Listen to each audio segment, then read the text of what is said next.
Thank you. So I'm Danny Boyce. I'm the co-founder and CTO of Speek. We're from Washington, D.C. So raise your hand if you've been on a conference call. Regular conference call, dial in, phone number, PIN. Keep it up if you actually liked that experience. So that's what I thought. That's why we exist. So conference calls suck. Everyone hates them. It's a universal, crappy user experience. It's still the way the majority of business people talk, unfortunately. The old dial-in and PIN paradigm. And it's also a massive industry. So what Speek does is instead of giving you a dial-in, we give you a simple link. So it's personal, speek.com/Danny is essentially my conference bridge. I give that out to people. People can join my call from any platform. It's a single button-click experience. So it makes it so the user experience for the end user is better. It also makes for a highly viral product for us, and I'll show you that in a second. So we're about a year old, a little over a year old. We've had hundreds of thousands of users. We're growing very rapidly. We're most proud of our recent metric where we're actually converting free users to paid. We're a freemium model at the rate of 20%. We just started charging a few months ago. And we've raised $2.6 million in seed funding so far from people like 500 startups and other pretty high value VCs and angels. So our team is pretty awesome, we like to think. So John Bracken is my co-founder. He co-founded evite.com, which I'm sure everyone's probably heard of. It's in the dictionary as a noun and a verb. They were acquired in the early 2000s. He went on to join the AOL Instant Messenger team very early on and turn that into from a free product into a multi-million-dollar business doing biz dev. I'm a serial entrepreneur. I'm technical. I started as a software engineer, went to Harvard, did some advanced studies at MIT, exited my first startup in the early 2000s as well. The rest of our team pretty much comes from either AOL Instant Messenger from the early days. So our engineers built AIM back when it was in its prime, or a product called UserPlane, which is also an AOL product that is a white label, real-time voice, video, instant message platform that you've probably used and don't know about because it's white label and it's on like every dating site, NFL.com, a bunch of the porn sites. But it's got hundreds of millions of users. So this team's averaged a decade of engineering experience building products like Speek, communications products.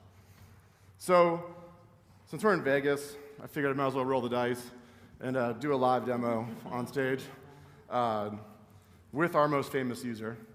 So here we go. So this is my speek.com/Danny page. I'm going to actually join through voice over IP, so hopefully the audio is hot. Welcome to Speek. Edward, you there? Danny? Hey. So everyone, I'd like to welcome Edward Norton. You've probably heard of him.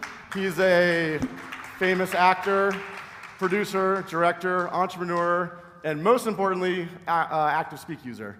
So Edward, I would love if you would tell the audience here at Tech Cocktail Celebrate a little bit about why you like Speek and what kind of turned you on to it and how you've been involved. Sure. As some of you know, I started a tech company of my own called CrowdRise, which is a crowdfunding platform for charities. And we work an enormous amount with nonprofit groups and companies, and we're on conference calls all the time. And we've all had a sort of a pain issue on that for a long time because I'm often out of the country.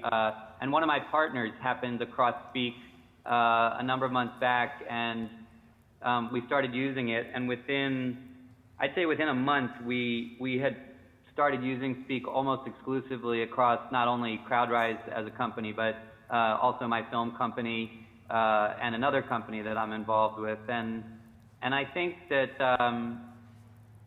the things that have really impressed me about it in a nutshell are, one, the user experience is just so seamless and natural. It's a very intuitive and natural experience that the ultimate test of which has been that, we just send our conference call links to hundreds of nonprofit groups and things like that we work with, and all of them have had a very easy time making the transition into doing that. And then I would say a high percentage of the groups that we worked with have asked us how they can start using it in the middle of the call. So we've found the transition in terms of getting other people that we're calling used to it very, very easy. The second thing is that for me, I'm out of the country a lot.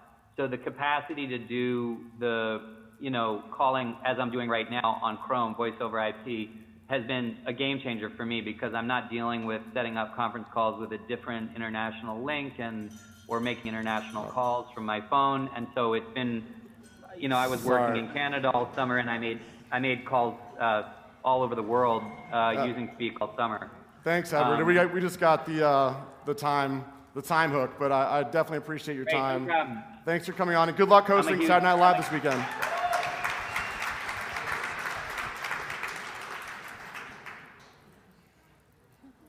So, on that note, if you want proof that was actually him, he's going to tweet a little love for Tech Cocktail Celebrate on his verified Twitter account. So go check @EdwardNorton. Well, in case you don't believe props me. for doing the live demo, and then it was a good live demo. And it worked. And it worked. You didn't have anything going on the screen though. It was kind of boring while he was talking. Well, I thought Edward Norton would be exciting enough, so I know, I don't want to. like white space. I don't want to roll the dice too much. I'm a gambler, not that much of a gambler. So as a 500 company, I have to do my McClure. And what's your favorite Edward Norton movie? And if you don't say American History X, you're a fucking idiot. American History X, then. Thank you. Actually, I'm shameless. I need the votes. yeah, what you're doing is really interesting, and my question is more of a sort of competitor marketing question. Everyone uses free conference call. It's, how are you guys pulling people away from free conference Yep. call? I love you asked that. So the government made it easy on us. So do you know how they make money? It's this huge arbitrage scheme. So they basically traffic pump. So if you dial it into a freeconference.com number, it's always a weird area code. Yeah. So that's taxpayer-funded money going to rural telecoms. That's supposed to be going to broadband deployments. Then instead, they're hacking up the money with freeconference.com. So the FCC finally caught on to this, outlawed it last year, cut their revenue in half instantly. And now it's being basically phased down to zero. So freeconference.com is gone. If you notice, their marketing and how they've kind of approached everything has changed. They're barely marketing themselves because they have no more money. And all those free players do the same thing. So we've got users coming to us in droves because they're marketing some cheesy like white label WebEx ripoff thing, and all their premium features, which nobody wants. Like they don't understand internet marketing. They're an old telecom company.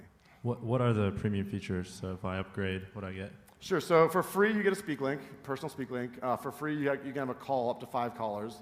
When you go pro, it's just $10 a month. You get more than 5 callers. You get call recording.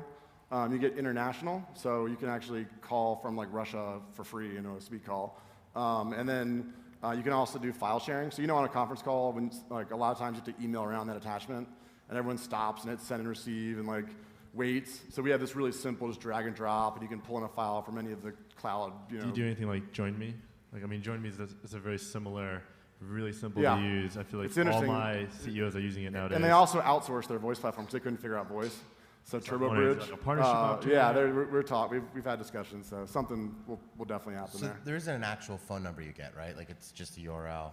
So how do you deal with folks that are running around Yep. So we have apps. Using LilyPad, needing to. Yeah. So there's a couple things. So on smartphone, we have apps on every smartphone platform. So with the iPhone, it's button click, you're in. We actually dial you in. We also have mobile browser optimized. And then for feature phones, we actually have a really cool SMS feature. So you can send Danny to a phone number we give out, and we'll just call you back on your phone and put you on the bridge. So we support every platform available, and the on-the-go use case is what I think we're most conducive to. I agree that conference calls suck.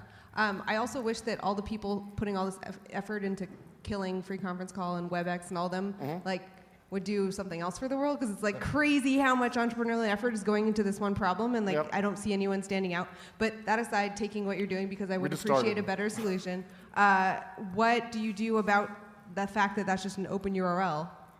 Yeah, so actually, it's a good point. So your conference bridge is an open conference bridge. Your participant code stays the same.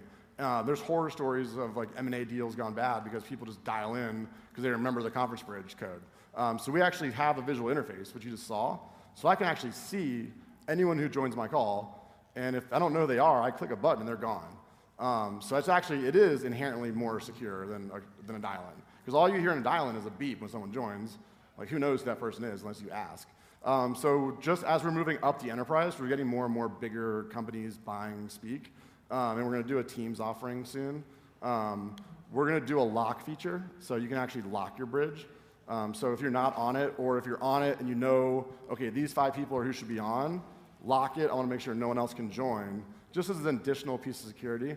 The bigger the companies get, the more that question comes up. But I think there's a number of ways to solve it. The lock feature for us seems like the most logical that you're talking to our customers. I like your kicks. Thank you. They're hot. What about the shirt? Like your shirt as well, right? Thank you. Thanks a lot.